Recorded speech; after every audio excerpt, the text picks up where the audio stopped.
आपल्या भारतात एक असेही गाव आहे जेथून रातोरात सगळी माणसं गायब झाली होती। आजही आसपासच्या गावकऱ्यांना याबद्दलचा अनुभव येतो। चला तर जाणून घेऊया भारतातील या रहस्यमय गावाबद्दल।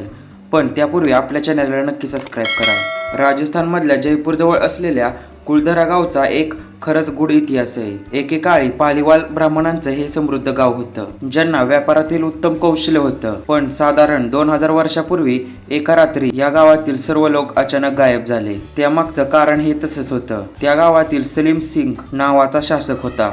तो पालीवाल ब्राह्मणांच्या एका मुलीशी बळजबरीने लग्न करायला निघाला होता, पण गावातील लोकांनी त्याचा कडाडून विरोध केला। तेव्हा त्याने गावकऱ्यांना गाव नष्ट करण्याची धमकी दिली, पण गावातले लोक त्यासमोर झुकले नाहीत। त्यांनी गाव सोडून जाण्याचा निर्णय घेतला। असं सांगितलं जातं ते गावकरी गाव सोडून जाण्याआधी या गावाला शापित करून गेले, जेणेकरून येथे कोणालाच राहता येणार नाही। तेव्हापासून आजपर्यंत हे गाव पुन्हा कधीच वसले नाही।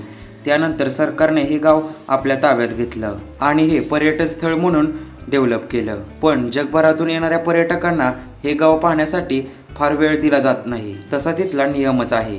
संध्याकाळी 6 वाजल्यानंतर या गावात थांबण्याची कुणालाच परवानगी नाही। आजही तुम्हाला या गावांमध्ये कोणत्याच प्रकारची झाडे किंवा प्राणी आढळणार नाहीत। आढळेल ती फक्त भयान शांतता। काही लोक दावा करतात की त्यांना येथे अजब ऊर्जा जाणवते, तर काही लोक असेही म्हणतात त्यांना इथल्या गावच्या हवेमध्ये काही आवाज ऐकायला येतात। आश्चर्याची बाब सांगू, इतक्या वर्षानंतरही इथल्या दगडांचे स्ट्रक्चर अगदी सुरक्षित आहे। या गावाबाबत प्रचलित असलेल्या कथांमुळे येथे अनेक पर्यटक भेट देतात। काही लोक इथला वेगळा अनुभव पाहण्यासाठी येतात, पण अजूनही या गावातले लोक त्या रात्री कुठे निघून गेले हे कोणालाच समजू शकले नाही।